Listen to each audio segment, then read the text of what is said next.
जब तक मैं जिंदा था हर कोई मुझे अपने दिल में एक अनमोल खजाने की तरह संभाल कर रखता था, और मेरे मरने के बाद मैं उनके दिलों में एक ऐसा चमकता चांद बन गया जिसकी कमी उन्हें सालों साल खलती रही। इसलिए जब मेरे जानी दुश्मन ने मेरी जैसी दिखने वाली 999 चीजें इकट्ठी कर ली तो मैंने अचानक जाकर उसके प्रेसिडेंट ऑफिस का दरवाजा लात मारकर खोल दिया। लियू रुयान, तुम्हारा दादा तुमसे मिलने आया है। बगल में खड़े मेल सेक्रेटरी ने एक जोरदार ठहाका लगाया। जनाब, आप भी किस तरह के इंसान हैं? उसका पीछा करते करते सीधे कंपनी तक चले आए। वो औरत चिढ़कर दूसरी तरफ मुड़ गई, लेकिन जैसे ही उसकी नजर मेरे चेहरे पर पड़ी वो वहीं सन्न रह गई। मैं वही मंगेतर था जिससे शादी के लिए कभी उसने मिन्नतें की थीं। अगले ही पल वो लपक कर आई और उसने मेरी गर्दन कस कर दबा दी। तब जाकर मुझे एहसास हुआ कि मामला कुछ गड़बड़ है। तुम कौन हो? तुमने मेरी तरह दिखने के लिए प्लास्टिक सर्जरी क्यों करवाई? ताकि मेरे करीब आ सको। क्या किसी ने तुम्हें इसका अंजाम नहीं बताया? तुरंत यहाँ से दफा हो जाओ, वरना मैं तुम्हें यहीं जिंदा गाड़ दूंगी। एक रास्ता चुनो। मैंने हाथ उठाकर उसके मुंह पर एक जोरदार थप्पड़ जड़ दिया। लियू रुयान, क्या तुम पागल हो गई हो? मेरी गर्दन क्यों दबा रही हो? वह थप्पड़ इतना जोरदार था कि लियू रुयान का आधा चेहरा लाल पड़ गया। उसकी आंखों में छाया नशा थोड़ा कम हुआ। शायद उसे उम्मीद नहीं थी कि मैं उस पर हाथ उठा दूंगा। उसकी खून जैसी लाल आंखें मुझे घूरती रहीं। मैं उसकी उस नजर से डर गया और अनजाने में पीछे हट गया। तुम क्या करना चाहती हो? लियू रुयान ने अपने होंठ भींच लिए और एक शब्द नहीं बोली। उसकी आंखें किसी गहरे और अनसुलझे राज जैसी लग रही थीं। मैंने सीधे उसकी आंखों में देखा। सगाई तोड़ने की बात पर तो मैं पहले ही सहमत हो चुका हूँ, चाहे तुम्हारी कोई भी वजह रही हो। इस सब के बाद हमारे बीच कोई रिश्ता नहीं रहेगा। मैं तुम्हें परेशान नहीं कर रहा हूँ, तुम भी मेरे रास्ते में मत आना। थोड़ा सोचने के बाद मैंने एक बात और जोड़ दी। वैसे भी ये सगाई दोनों परिवारों के बड़ों ने तय की थी। मैंने कभी इस पर ज्यादा ध्यान नहीं दिया। अभी हॉटपॉट रेस्तरां में हमने सब साफ साफ कह दिया था। घर जाकर मैं अपने घर वालों को बता दूंगा कि मैं तुम्हें पसंद नहीं करता, इसलिए तुम्हारे लिए कोई मुसीबत खड़ी नहीं होगी। लियू रुयान की बेजान आंखों में अचानक हलचल हुई। उसने हाथ बढ़ाकर मेरी कलाई थाम ली। उसकी आवाज हल्की सी कांप रही थी। कौन सा हॉटपॉट रेस्तरां? कौन से रेस्तरां की बात कर रहे हो? मैं एक बार फिर डर गया। मुझे लियू रुयान बहुत अजीब लग रही थी। चेहरा तो वही था, लेकिन ऐसा लग रहा था मानो कुछ ही घंटों में वो काफी बूढ़ी हो गई हो। तुमने बहुत ज्यादा पी ली है। होश में आते ही मैंने उसका हाथ झटका। वही जो कॉलेज के गेट के पास वांग्स हॉटपॉट है। लियू रुयान, आखिरकार तुम चाहती क्या हो? लियू रुयान सनकी बनी मुझे घूरती रही। उसकी आंखें इतनी लाल थीं मानो अभी खून छलक पड़ेगा। ठीक उसी वक्त बाहर कदमों की आवाज सुनाई दी। अगले ही पल दरवाजा खुला और सूट पहने एक लड़का हाथ में पानी का ग्लास लिए अंदर आया। रुयान, थोड़ा नींबू शहद का पानी पी लो, आराम मिलेगा। मैंने अनजाने में सिर घुमाकर देखा। उस लड़के की आंखें और हाव भाव मुझे थोड़े जाने पहचाने लगे। उसकी बात करने के इस करीबी अंदाज से मेरे मन में एक शक पैदा हुआ। क्या लियू रुयान मुझसे सगाई इसलिए तोड़ना चाहती है क्योंकि उसे कोई और मिल गया है? अगर ये कोई आम लव स्टोरी होती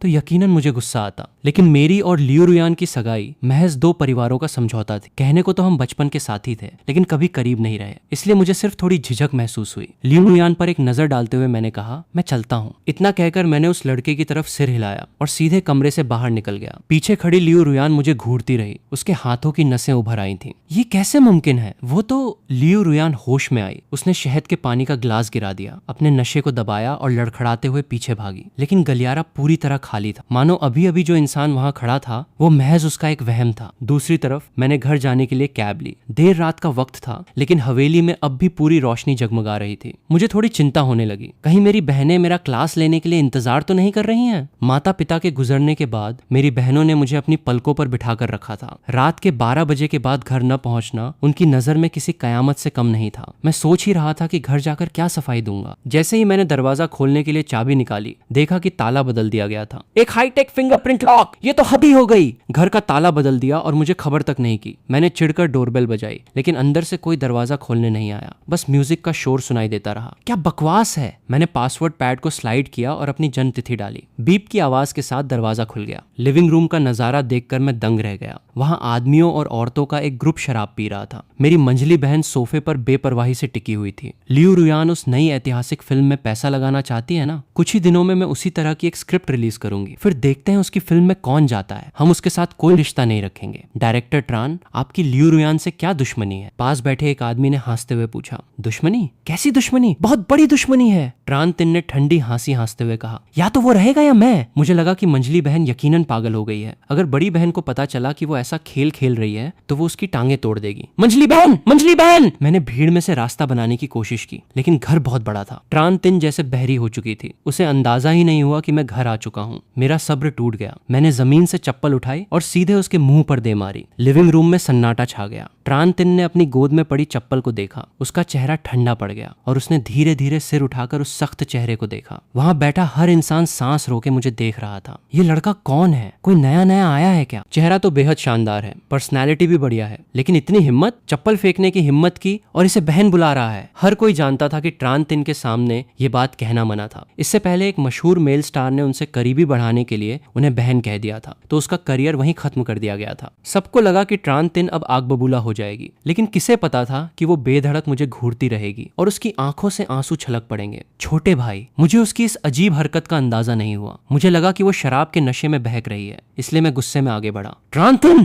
तुम तो गई, अब तुम्हारा रोना भी किसी काम नहीं आएगा। तुम्हें अच्छी तरह पता है कि तुम्हारा पेट खराब रहता है, फिर भी इतनी शराब पी रही हो। क्या तुम्हें अपनी जान की परवाह नहीं है? बड़ी बहन बिजनेस ट्रिप पर बाहर गई हैं, तो तुम मनमानी करोगी? मैंने आसपास के लोगों के हैरान चेहरों पर ध्यान दिए बिना सीधे उसके हाथ से शराब का ग्लास छीना और डस्टबिन में फेंक दिया। मैं किचन में जाकर तुम्हारे लिए हैंगओवर सूप बनाता हूँ। अपने इन दोस्तों को वापस भेजो। लेकिन मेरी बात पूरी होने से पहले ही ट्रांतिन ने अचानक मुझे कसकर गले लगा लिया। छोटे भाई, तुम सचमुच मेरी जान हो, तुम वापस आ गए। भगवान ने मेरी दुआ सुन ली। उन्होंने मेरे छोटे भाई को सचमुच मुझे वापस लौटा दिया। आसपास मौजूद ज्यादातर लोग एंटरटेनमेंट इंडस्ट्री के थे, कुछ तो ए-लिस्ट स्टार्स थे। ट्रांतिन के साथ उनका पुराना और अच्छा रिश्ता था, लेकिन उन्होंने इतने सालों में कभी ट्रांतिन को इस तरह टूटते हुए नहीं देखा था। वो इस लड़के को छोटा भाई बुला रही थी। क्या ये वही छोटा भाई था जो 10 साल पहले खो गया था? ट्रांतिन की चीखें और रोना सुनकर वहां बैठे लोगों की रीढ़ में ठंडक दौड़ गई। मैं अपनी बहन को संभाले हुए थोड़ा अजीब महसूस कर रहा था। उसका चेहरा मेरे कॉलर से सटा था, जो उसके आंसुओं से भीग चुका था। अरे यार, ये सब क्या हो रहा है? मैं तो बस सगाई तोड़ने बाहर गया था ना। मेरी मंजली बहन ऐसा व्यवहार क्यों कर रही है मानो मैं मर चुका हूँ? ट्रांतिन को इस तरह बेबसी से रोते देखकर मेरा दिल भी उसे डांटने का नहीं हुआ। मैंने अपना हाथ बढ़ाया और धीरे से उसकी पीठ थपथपाई। ठीक है, अब मत रो। आगे से अगर मुझे देर होगी तो मैं तुम्हें कॉल करके ले जाने के लिए कह दूंगा। देखो, मैं बिल्कुल ठीक ठाक तो हूँ ना? नीचे झुककर देखते ही मुझे फिर कुछ अजीब लगा। सुबह जब मैं घर से निकला था तब मंजली बहन के बाल छोटे और लाल रंग के थे। अब उसके बाल लंबे हो गए थे और उनमें कुछ सफेद बाल भी आ चुके थे। मंजली बहन, सिर्फ एक ही दिन में तुम्हारे बाल ऐसे कैसे हो गए? मैंने ट्रांतिन के उलझे बालों को छुआ। वे नकली बाल जैसे बिल्कुल नहीं लग रहे थे। ट्रांतिन को अचानक कुछ अनहोनी का एहसास हुआ। 10 साल हो गए थे जब छोटे फान की एक कार एक्सीडेंट में मौत हो गई थी, लेकिन उसके सामने खड़ा इंसान सचमुच उसका वही दुलारा छोटा भाई था। यहाँ तक कि उसने जो शर्ट पहनी हुई थी वो वही थी जो 10 साल पहले हादसे के वक्त उसने पहनी थी। उसकी आस्तीन पर अब भी छोटे फान का नाम कड़ा हुआ था। वो उसे पहचानने में गलती नहीं कर सकती थी। वो तुरंत पूरी तरह होश में आ गई। मेरे हैरान चेहरे को देखकर उसका दिमाग फटने लगा। उसने लिविंग रूम में मौजूद उन सारे बुरे दोस्तों को बाहर खदेड़ दिया। उसने मुझे खींचकर अपनी तरफ किया और कांच की गुड़िया की तरह मुझे ध्यान से देखने लगी। काफी देर तक उसके मुंह से कोई शब्द नहीं निकला। काफी देर बाद उसकी आवाज भारी और कांपती हुई निकली। छोटे फान, 10 साल पहले जब तुम्हारा एक्सीडेंट हुआ था तब मैंने, बड़ी बहन, तीसरी और चौथी बहन ने मिलकर 6 महीने तक ढूंढने वाली टीम के साथ तुम्हारी तलाश की थी। मुझे तुम्हारी कार तो मिल गई थी, लेकिन इन सालों में तुम कहाँ थे? तुम घर क्यों नहीं आए? ये कहते कहते उसके आंसू फिर छलक पड़े। वो रोते रोते जमीन पर बैठ गई। काश मैं तुम्हारी जगह मर पाती। तुम इतने बेदर्द कैसे हो सकते हो? क्या तुम्हें अंदाजा भी है कि तुम्हारी इस मंजली बहन ने ये 10 साल कैसे काटे हैं? 10 साल, पूरे 10 साल हो गए। उसकी बातें सुनकर मैं सन्न रह गया। तब जाकर मुझे याद आया कि मेरा एक एक्सीडेंट हुआ था, तो फिर अब मैं क्या हूँ? मौत के मुंह से वापस लौटा इंसान। हम दोनों भाई बहन एक दूसरे को घूरते रहे, लेकिन कुछ समझ नहीं आया। ट्रांतिन ने अपना सिर हिलाया, मुझे अपनी बाहों में कसकर भींच लिया और किसी बेवकूफ की तरह बच्चों जैसी हंसी हंसने लगी। कोई बात नहीं, जब तक हमारा छोटा फान वापस आ गया है सब ठीक है। बाकी किसी बात से कोई फर्क नहीं पड़ता। भड़ में जाए वो लियू रुयान की बच्ची। अगर उसकी वजह से न होता तो तुम्हारा एक्सीडेंट क्यों होता? मुझे उस नीच औरत को सबक सिखाना ही होगा ताकि तुम्हारा बदला ले सकूं। लेकिन बड़ी बहन ने मुझे कहा था कि मैं उस ट्रान वू नाम के लड़के को परेशान न करूं। उल्टे उसने तो भारी बोली लगाकर एक कीमती हार खरीदकर उसे तोहफे में दे दिया था। न जाने क्या समझती है खुद को, दूसरों की परवाह करती है और अपनों को भूल जाती है। हादसे से ठीक पहले रेडियो स्टेशन पर सुनी गई खबर अचानक मेरे दिमाग में कौंधी। मेरे मन में एक ऐसा शक पैदा हुआ जिस पर मुझे खुद यकीन नहीं हो रहा था। 10 साल तक न मिलने के बाद क्या मेरी बहनें सचमुच कोई बड़ी विलेन बन चुकी थी? मैंने ट्रांतिन की कलाई कसकर पकड़ी। बहन, मुझे बताओ कि इन सालों में क्या क्या हुआ। ट्रांतिन की नींद पूरी तरह उड़ गई। वो मुझसे लगातार बातें करने लगी। पूरी आधी रात तक सुनने के बाद मेरा शरीर सुन्न पड़ गया। मेरे मरने के बाद मेरी चारों बहनों को पूरा यकीन हो गया था कि लियू रुयान के सगाई तोड़ने की वजह से ही मैं टूट गया था और मेरा ध्यान भटकने से एक्सीडेंट हुआ। इसलिए वे पागलों की तरह लियू कॉर्पोरेशन को निशाना बनाने लगी। ठीक उसी वक्त लियू परिवार के बिजनेस में भी दिक्कतें आ गईं। बड़ी बहन के सख्त और बेरहम तरीकों से जल्द ही लियू कॉर्पोरेशन पूरी तरह कंगाल हो गया। लेकिन लियू रुयान भी हार मानने वालों में से नहीं थी। उसने महज 2 सालों में खुद को फिर से खड़ा कर लिया। मेरी चारों बहनें उससे बदला लेने पर अड़ गईं और उनके बीच आर पार की जंग छिड़ गई। अगर ऐसा ही चलता रहा तो रेडियो पर सुनी बातें सचमुच सच हो जाएंगी। और लियो रुयान ने इन सालों में शादी के कई प्रस्ताव ठुकराए थे। उसके करीब रहने वाला इकलौता इंसान उसका वो जूनियर था जो उसके बुरे वक्त में हमेशा उसके साथ खड़ा रहा। वही इंसान जिसके बारे में मंजली बहन बात कर रही थी, वो लड़का जो देखने में काफी हद तक मेरी तरह लगता था, यानी ट्रान वू। नॉवल किताबों की कहानियों को जोड़ते हुए मैंने अपनी मुट्ठी भींच ली। लियो रुयान मुझसे सगाई इसलिए तोड़ना चाहती थी क्योंकि वो अपने उस जूनियर से प्यार करती थी। वे दोनों इस कहानी के हीरो हीरोइन थे और मैं और मेरी बहनें महज बलि के बकरे थे। लेकिन अगर सच कहूं तो इसमें पूरी गलती उसकी भी नहीं थी। जब हम दोनों के बीच कोई प्यार ही नहीं था तो सगाई तोड़ना जायज था। नतीजा यह हुआ कि बहनों की गलतफहमी की वजह से उसका बिजनेस बर्बाद हो गया, तो उसका बाद में बदला लेना भी स्वाभाविक ही था। खैर, अब जब मैं वापस आ चुका हूं तो मैं अपनी बहनों को पिछली जिंदगी की तरह तबाही के रास्ते पर बिल्कुल नहीं जाने दूंगा। मंजली बहन, मेरे कार एक्सीडेंट का लियो रुयान से कोई लेना देना नहीं है। उस वक्त मेरी अपनी लापरवाही थी और वैसे भी मैं उसे पसंद नहीं करता था। वो सगाई तोड़ना चाहती थी तो तोड़ने देती, भले ही दोनों परिवार पुराने जानकार थे। जो हो गया सो हो गया, अब उसे भूल जाओ। ट्रान तिन यह सुनकर हैरान रह गई। तुम उसे पसंद नहीं करते थे? मुझे तो लगा था कि हाई स्कूल में तुम बार बार उसके घर क्यों जाते थे। उस वक्त मैं उससे पढ़ाई के गुर सीखने जाता था। वो अचानक निचली रैंक से ऊपर आ गया था। उसने अपनी पहली ही प्रतियोगिता में मुझसे 5 नंबर ज्यादा हासिल किए थे, तो क्या मुझे उससे सीखने नहीं जाना चाहिए था? मेरी बात सुनकर वो हंसने और रोने के बीच झूलने लगी। मैं सचमुच उसे पसंद नहीं करता और वैसे भी अब वो 30 साल की एक आंटी बन चुकी है। उससे शादी कौन करना चाहेगा? ट्रान तिन, जो खुद भी 30 साल की हो चुकी थी, को थोड़ा बुरा लगा, लेकिन ये सोचकर कि उसका छोटा भाई अभी सिर्फ 19 साल का है, उसे उसकी बात सही लगी। हाँ, बिल्कुल सही। हमारे छोटे फान को कैसी भी लड़की मिल सकती है, हमें उस लियो रुयान की क्या जरूरत है? नहीं, मुझे बड़ी बहन और बाकी बहनों को तुरंत वापस बुलाना होगा। एक मीटिंग रखनी होगी और सबको बताना होगा कि हमारे घर का छोटा मालिक वापस आ गया है। छोटे फान, तुम ऊपर जाकर सो जाओ। तुम्हारे कमरे की रोज सफाई होती है, वहाँ कुछ नहीं बदला है। तुम अच्छे से आराम करो, कल तुम्हारी ये मंजली बहन तुम्हें घुमाने ले जाएगी। ट्रान तिन ने मुझे कमरे में धकेल दिया। हाथ मुंह धोने के बाद मैं बिस्तर पर लेट गया। खैर, जो भी हो, अब जब मैं वापस आ चुका हूँ तो वे बुरी बातें अभी तक नहीं हुई हैं। जहाँ तक लियो रुयान की बात है, वो अपनी जिंदगी की हीरोइन बनी रहे। मैं अपनी सीधी सादी जिंदगी जीऊंगा। हम एक दूसरे के रास्ते में नहीं आएंगे। मैंने आंखें मूंद ली और गहरी नींद में सो गया। इसी बीच उसी इलाके की एक दूसरी हवेली में अब भी लाइट जल रही थी। तीसरी मंजिल के स्टडी रूम में लियो रुयान ट्रान परिवार के उस घर की तरफ एकटक घूर रही थी जहाँ की लाइटें काफी पहले बुझ चुकी थीं। उसने अपने पतले होंठ खोले। क्या कुछ पता चला? बगल में खड़ा असिस्टेंट घबराकर बोला, मैडम, हमने सीसीटीवी कैमरे चेक किए हैं। वो आदमी अचानक आपके कमरे में प्रकट हुआ लगता है। गलियारे में उसके आने जाने की कोई रिकॉर्डिंग नहीं है। अभी हमारे आदमियों ने उसका पीछा ट्रान परिवार के घर तक किया था, लेकिन वो अब तक बाहर नहीं आया है। सुनने में आया है कि ट्रान परिवार की दूसरी बेटी ने उसे देखते ही रोते हुए छोटा भाई कहकर गले लगा लिया। लियो रुयान ने अपनी उंगलियों को मरोड़ा। उसके होंठ कटने की वजह से खून से भर चुके थे। काफी देर बाद उसने कहा, बाहर जाओ। असिस्टेंट सिर झुकाकर कमरे से बाहर निकल गया। लियो रुयान ने दराज खींची और क्लास फोटो की एक पुरानी पीली पड़ चुकी तस्वीर निकाली। फोटो में एक छोटा लड़का खिलखिलाकर मुस्कुरा रहा था, जो पहली पंक्ति में बैठा कैमरे के सामने हाथ से वीवी का निशान बना रहा था। फोटो में बाकी सभी लोगों के चेहरे जानबूझकर धुंधले कर दिए गए थे। उतनी बड़ी फोटो में सिर्फ 2 ही चेहरे साफ दिख रहे थे, वे दोनों। पिछले 20 सालों में ये उन दोनों की साथ में ली गई इकलौती तस्वीर थी। लियो रुयान ने अपनी आंखें बंद की, तस्वीर को वापस उसकी जगह पर रखा और खुद से बड़बड़ाई, क्या तुम सचमुच वापस आ गए हो? अगली सुबह मुझे मंजली बहन ट्रान तिन ने बहुत जल्दी जगा दिया। बहन मेरे सामने किसी छोटे कुत्ते के बच्चे की तरह खड़ी थी। छोटे फान, उठो और नाश्ता कर लो। ये कहते हुए वो मेरे करीब आई और मेरे गाल थपथपाने लगी। उसे सचमुच डर लग रहा था कि कहीं कल रात का सब कुछ सिर्फ एक सपना न हो। मैंने उबासी ली और बिस्तर से नीचे उतरा। नीचे जाते ही मैंने नौकर को दूध का डिब्बा लाते देखा, जिसके हाथ में घुड़सवारी के कोर्स का एक विज्ञापन भी था। मुझे अचानक कुछ याद आया। मंजली बहन, मेरा सफेद घोड़ा कहाँ है? ट्रान तिन हैरान रह गई हैं। तुम्हारा मतलब उस छोटे घोड़े से है? वो तो रेस कोर्स में पल रहा होगा। मैंने अपनी भौहें सिकोड़ी। ऐसा ही होना चाहिए, वो तो मम्मी पापा का दिया हुआ गिफ्ट था। तो चलो थोड़ी देर में रेस कोर्स चलकर अपने घोड़े को देखते हैं। ट्रान तिन ने घबराकर अपनी नाक छुई और जल्दी से मुझे फुसलाने लगी। मेरे हादसे के बाद हम चारों बहनों के तो जैसे होश ही उड़ गए थे। उस छोटे घोड़े का ख्याल किसे रहता? छोटे महाराज, जल्दी से नाश्ता कर लो। उसने मक्खन लगाते हुए दूध का गिलास आगे बढ़ाया। मैं गारंटी देती हूँ कि बैलोंग बिल्कुल ठीक होगा। अगर उसे कुछ हुआ तो मैं अपना सिर काटकर तुम्हारे सामने रख दूंगी। तब जाकर मुझे थोड़ा सुकून मिला। नाश्ता करने के बाद मैं ट्रान तिन की शानदार गाड़ी में बैठ गया, लेकिन किसी ने ये उम्मीद नहीं की थी कि जैसे ही हम रेस कोर्स पहुंचे,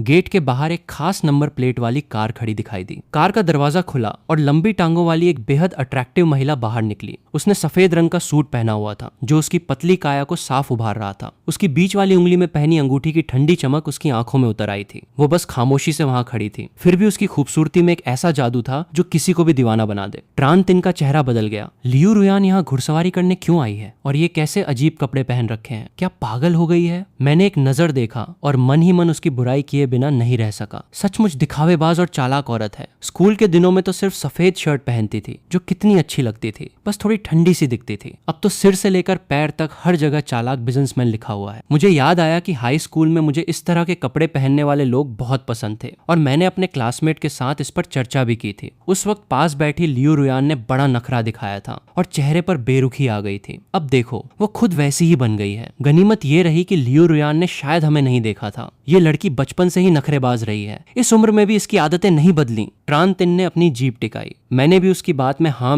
मिलाई और ज्यादा ध्यान नहीं दिया। लियू रुयान के अंदर जाने के बाद मैंने ट्रान तिन को रेस कोर्स के अंदर खींचा, लेकिन जब हमने स्टाफ से पूछा तो पता चला कि लंबे समय से देखभाल न होने की वजह से बैलोंग को बेचने के लिए लिस्ट कर दिया गया था। बगल में खड़ी ट्रान तिन का चेहरा और शर्मिंदा हो गया। छोटे फान, कोई बात नहीं, मैं उस घोड़े को तुम्हारे लिए जरूर वापस खरीद लूंगी। उसने स्टाफ की तरफ मुड़कर पूछा, इसे किसने खरीदा है? मुझे उनका कॉन्टैक्ट नंबर दीजिए। स्टाफ ने अपनी डायरी के पन्ने पलटे। खरीदार आज ही यहाँ आए हैं, अभी कुछ देर पहले ही अंदर गए हैं। वे रेस कोर्स नंबर 3 में हैं, आप वहीं चले जाइए। बैलोंग भी वहीं है। मैंने जल्दी से शुक्रिया अदा किया और तेजी से उस तरफ भागा। लेकिन जब मैं रेस कोर्स पहुंचा तो मैंने लियू रुयान को देखा। उसके बगल में वही लड़का खड़ा था जो देखने में काफी हद तक मेरी तरह लगता था। वो लड़का इस वक्त बैलोंग को घूर रहा था और हैरानी से कह रहा था, रुयान ये घोड़ा कितना सुंदर है, क्या मैं इस पर सवारी कर सकता हूँ? दूसरा घोड़ा चुन लो, इसका मिजाज अच्छा नहीं है, ये तुम्हारे लायक नहीं है। उसे लड़के ने मुस्कुराते हुए बैलोंग की गर्दन को सहलाया। मुझे घुड़सवारी नहीं आती, क्या तुम मुझे सिखा सकती हो? बैलोंग ने अपने नथुने फुलाए। साफ था कि उसे किसी अनजान इंसान का छूना पसंद नहीं आ रहा था। मैंने अपनी मुट्ठी भींच ली। क्या इस आदमी ने बैलोंग को खरीद लिया है? मेरा घोड़ा छीन लिया, ऊपर से उसके मिजाज को बुरा भला कह रहा है और अब मेरे घोड़े को अपनी नई गर्लफ्रेंड के साथ खेलने के लिए लाया है। मैंने अस्तबल का दरवाजा धकेला और आगे बढ़ा। मिस लियू, क्या मैं आपसे थोड़ी बात कर सकता हूँ? जब लियू रुयान ने मुड़कर मुझे देखा तो उसकी भौहें थोड़ी सिकुड़ी। उसकी नजरें तुरंत मेरे पीछे आ रहे ट्रान तिन पर पड़ी। ट्रान परिवार की दूसरी मिस। ट्रान तिन मुझे बचाने के लिए आगे आई। आदत के मुताबिक वह तंज कसना चाहती थी, लेकिन जब उसे मेरे कार एक्सीडेंट वाली बात याद आई जिसका लियू रुयान से कोई लेना देना नहीं था, तो उसने अपनी आवाज धीमी कर ली। ये छोटा फान है, वो वापस आ गया है। लियू रुयान का हाथ जो लगाम थामे हुए था कांप उठा। उसकी नजरें मुझ पर टिक गईं, जिनमें हैरानी और शक भरा था। छोटा फान, ये कैसे मुमकिन है? उसने जानबूझकर सोसाइटी के पास पोस्टर बैठवाए थे,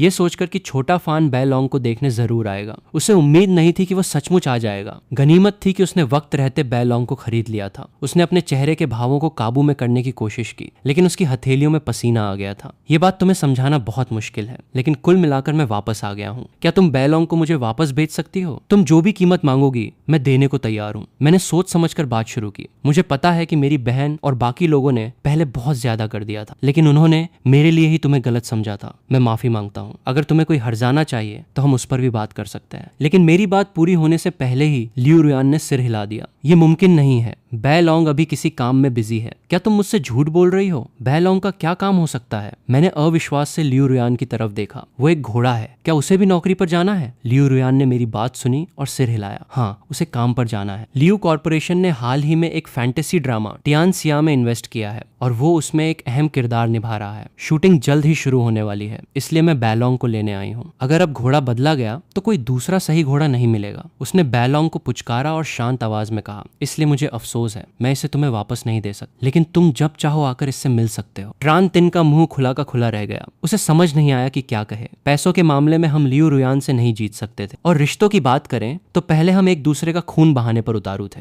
बस बगल में खड़े ट्रान वू ने चुपके से अपनी मुट्ठी भींच ली। पहले स्क्रिप्ट में किसी घोड़े की जरूरत ही नहीं थी, लेकिन कल देर रात लियू रुयान ने अचानक फिल्म डिपार्टमेंट को खबर दी थी। रातों रात स्क्रिप्ट बदली गई और आज वह खुद इस घोड़े को लेने आई थी। पहले तो उसे अजीब लगा था, लेकिन जब उसने सामने खड़े ट्रान फान नाम के इस लड़के को देखा तो उसे सब समझ आ गया। लियू रुयान ये सब इस लड़के के लिए कर रही थी, लेकिन क्या उसका प्यार सालों पहले एक कार एक्सीडेंट में नहीं मर गया था? मैंने बैलोंग को देखा, फिर लियू रुयान और ट्रान वू पर नजर डाली। मेरा दिमाग उलझ गया। मैं उनसे कोई रिश्ता नहीं रखना चाहता था, लेकिन मैं बैलोंग को ऐसे छोड़ भी नहीं सकता था। काफी देर झिझकने के बाद मैंने कहा, तो क्या मैं थोड़ी देर बैलोंग के साथ रुक सकता हूँ? लियू रुयान को हमेशा लगता था कि 30 साल की उम्र में उसमें खुद पर काबू रखने की पूरी समझ आ चुकी है, लेकिन जब वो मेरे सामने खड़ी होती थी तो वही पुरानी छोटी सी बच्ची बन जाती थी। उसने अपने उस दर्द की ताकत को बहुत कम आंका था। ये उसके लड़कपन की वो अनकही मोहब्बत थी जिसे वो कभी शब्दों में बयां नहीं कर सकी थी। ये वो सूरज था जो उसके उसे छूने से पहले ही ढल चुका था। जब उसे खबर मिली कि मैं पुल से गिरकर हादसे का शिकार हो गया हूँ तो वो लगभग मेरे पीछे ही चली जाना चाहती थी। अगर उसका परिवार कंगाल न हुआ होता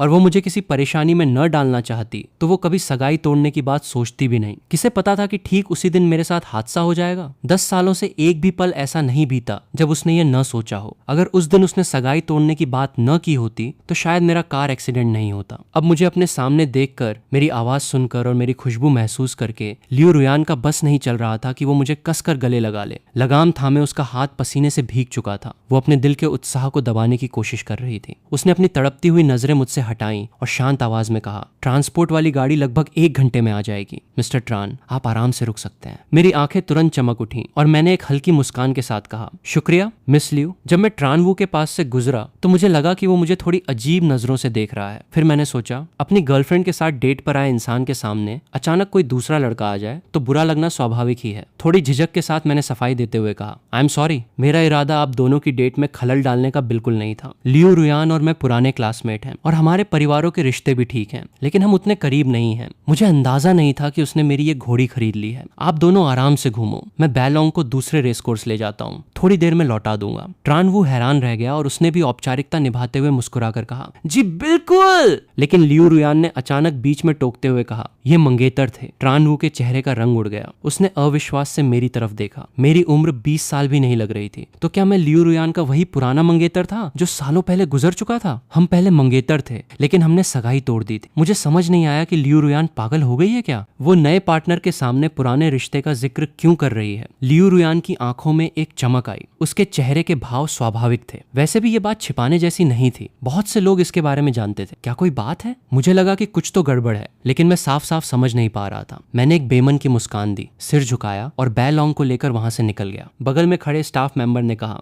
मिस्टर ट्रान, बाकी सभी रेस कोर्स इस वक्त पूरी तरह बुक है। इतनी बुरी किस्मत? मुझे और ज्यादा झिझक होने लगी। मैं सोच ही रहा था कि क्या बैलोंग से मिलने के लिए किसी और दिन का टाइम तय करूं। तभी लियो रुयान ने लगाम छोड़ दी और कहा, तुम इसे इस्तेमाल कर सकते हो। मैं तो वैसे भी सिर्फ बैलोंग को लेने आई थी। वो आरामगाह रेस्ट रूम की तरफ बढ़ गई। उसका वही पुराना लापरवाह और बर्फीला अंदाज था, लेकिन अंदर ही अंदर वो अपने दांत पीस रही थी। किस हक से कहते हो कि हम करीब नहीं हैं? तुम्हारे साथ ऐसा क्या छुपाने जैसा है? हम मंगेतर थे। बस थोड़ा सा वक्त और होता तो तुम्हारी मुझसे शादी हो जाती। लेकिन पुरानी बातों को सोचकर लियो रुयान ने सिर झुका लिया। अब तो वो मुझसे नफरत करता होगा। अगर मैंने फिर कोई बेवकूफाना हरकत की तो शायद उसके देखने का हक भी खो दूंगी। सचमुच लानत है। अब जब वो वापस आ गया है तो मुझ में उसके करीब जाने की हिम्मत तक नहीं है। लियो रुयान ने एक गहरी सांस ली और जल्दी ही खुद को शांत कर लिया। कोई बात नहीं, तुम्हारा वापस आना ही काफी है। जब हम फिर मिल सकते हैं तो बाकी सब बेमानी है। मुझे सब्र रखना होगा, जल्दबाजी बिल्कुल नहीं करनी। और ट्रान परिवार के उन कमीनों को भी थोड़ा और बर्दाश्त करना होगा। वो आरामगाह के सोफे पर बेफिक्री से बैठ गई। उसकी नजरें दूर खड़े मुझ पर ही टिकी थीं,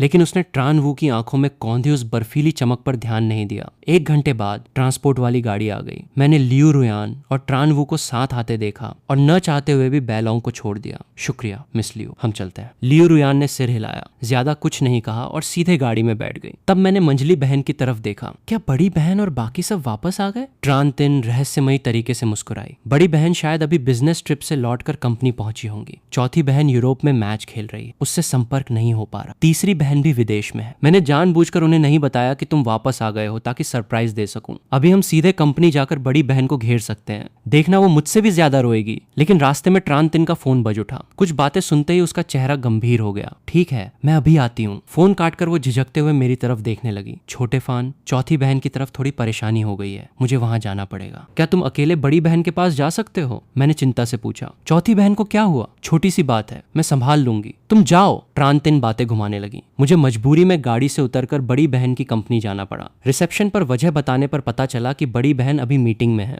मजबूरी में मुझे वेटिंग रूम में बैठकर इंतजार करना पड़ा। पेंट्री के पास से गुजरते हुए मुझे एक तंज भरी आवाज सुनाई दी। टोंग जिए, तुम्हें नहीं पता क्या? आज रात प्रेसिडेंट ने पूरा सिन्हाई होटल बुक किया है और समंदर किनारे आतिशबाजी का इंतजाम भी किया है। वो मिस्टर वू को प्रपोज करने वाली हैं। पहले तो कोई बड़ा बनने के चक्कर में प्रेसिडेंट के सामने कुत्ता बना घूमता था, अब उस अमीर घराने से जुड़ने का सपना चकनाचूर हो गया ना। अब यहाँ से कब दफा हो रहे हो? टोंग जिए, ये नाम जाना पहचाना क्यों लग रहा है? मैंने सिर निकाल कर देखा तो पाया कि बिजनेस सूट पहने एक शांत स्वभाव का आदमी वाटर प्यूरिफायर के पास कॉफी का मग लिए खड़ा था। उसके हाथ हल्के से कांप रहे थे। उसके सामने खड़े असिस्टेंट जैसे दिखने वाले आदमी के चेहरे पर तंज था, जो उसकी छाती पर लगे नेम टैग पर उंगली मार रहा था। उसका लहजा बेहद जहरीला था। कुछ लोग शीशे में अपनी औकात नहीं देखते और प्रेसिडेंट के करीब जाने के हसीन सपने देखते हैं। क्या तुम्हारी इतनी औकात है? टोंग जिए अपनी पीठ सीधी रखे चुपचाप खड़ा रहा, फिर मुड़कर जाने लगा। लेकिन उस आदमी ने जानबूझकर उसे टक्कर मार दी। गर्म कॉफी गिरने से टोंग जिए के कपड़े गंदे हो गए और उसकी हथेली भी जलकर लाल हो गई। टोंग जिए से अब बर्दाश्त नहीं हुआ। उसने हाथ उठाकर उस आदमी के चेहरे पर एक जोरदार थप्पड़ जड़ दिया। मेरी औकात है या नहीं, इससे तुम्हें क्या मतलब? होंग आखिरकार चीज क्या है, उसे कौन पूछेगा? मेरी आंखें फटी की फटी रह गईं।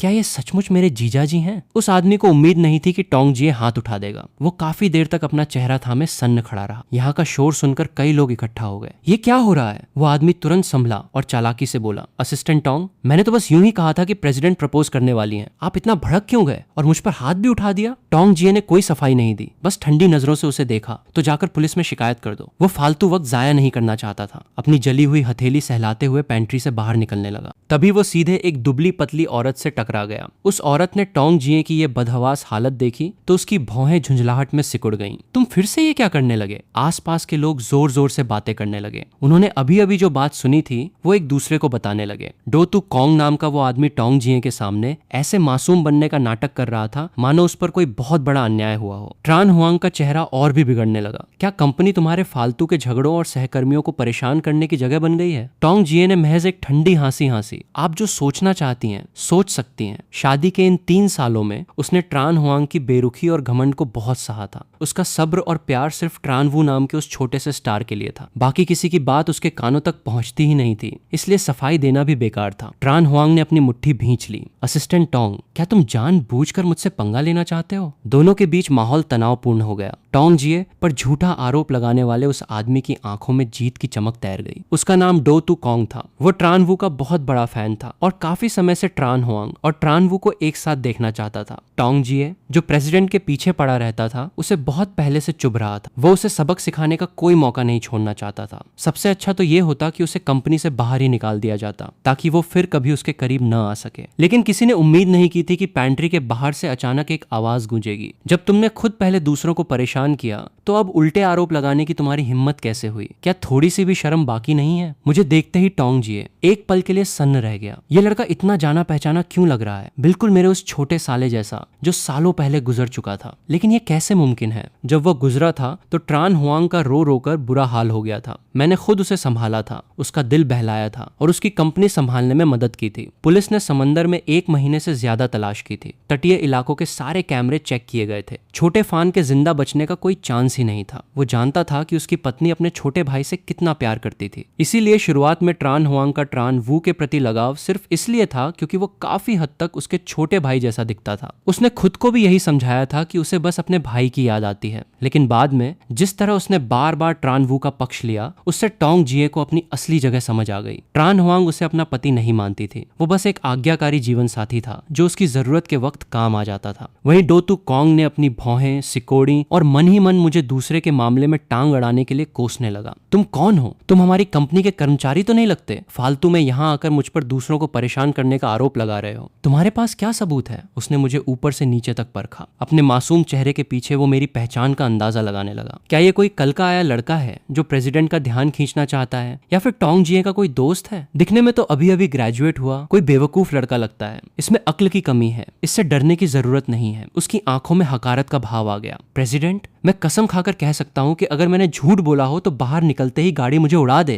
क्या तुम कसम खा सकते हो? तुम बच्चों जैसी बातें क्यों कर रहे हो? कसम खाने का क्या मतलब है? मेरे पास सबूत है, समझे? मैंने सीधे अपना फोन निकाला और ट्रान हुआंग की तरफ बढ़ा, जो चुपचाप खड़ी सब सुन रही थी। बड़ी बहन, तुम खुद ही देख लो। मैंने अभी अभी वीडियो बनाया है। काफी समय से हम नहीं मिले, लेकिन तुम्हारा स्वभाव इतना बुरा कैसे हो गया? बिना सच जाने ही दूसरों पर भड़क रही हो। अगर तुम ऐसी ही रही तो मैं तुमसे कभी बात नहीं करूंगा। ट्रान हुआंग ने मेरे चेहरे को एकटक घूरा। उसकी भींची हुई मुट्ठी की नसें उभर आईं। तुमने अभी मुझे क्या कहा? बड़ी बहन? तब मुझे याद आया कि मंजली बहन ने उसे मेरे वापस आने की खबर नहीं दी थी। बड़ी बहन की नजर में मैं 10 साल पहले ही मर चुका था। बड़ी बहन, मैं हूँ छोटा फान। मैं सोच ही रहा था कि उसे कैसे समझाऊं। समझाऊं। तभी ट्रान हुआंग ने ठंडी हंसी हंसी और हाथ बढ़ाकर मुझे जोर से धक्का दे दिया। मेरा फोन जमीन पर गिरकर चकनाचूर हो गया। मैं भी लड़खड़ाकर पीछे हटा और गिरते गिरते बचा। टोंग जिए ने घबराकर मुझे संभाला। तुम ठीक तो हो ना? लेकिन ट्रान हुआंग की आंखों में भयानक बेरुखी देखकर उसने अपनी भौहें सिकोड़ी और मुझे अपने पीछे छिपा लिया। प्रेसिडेंट, क्या आपको नहीं लगता कि यह लड़का बिल्कुल छोटे फान जैसा दिखता है? अपना मुंह बंद रखो। ट्रान हुआंग ने अचानक कॉफी मशीन पर जोर से लात मारी। मशीन और कांच के बर्तन जमीन पर गिरकर टूट गए। कांच के टुकड़े हर तरफ बिखर गए। उसका चेहरा इतना खौफनाक हो गया मानो वो टोंग जिए का गला घोंट देगी। तुम्हें लगता है कि मैं बेवकूफ हूँ? शाओ वू से बर्दाश्त नहीं हुआ तो वो छोटे फान जैसा दिखने वाला एक नकली लड़का ले आया ताकि मेरे भाई का नाटक कर सके। टोंग जिए, तुम्हारी इतनी हिम्मत? कांच का एक टुकड़ा मेरे पैर में लग गया। ट्रान हुआंग की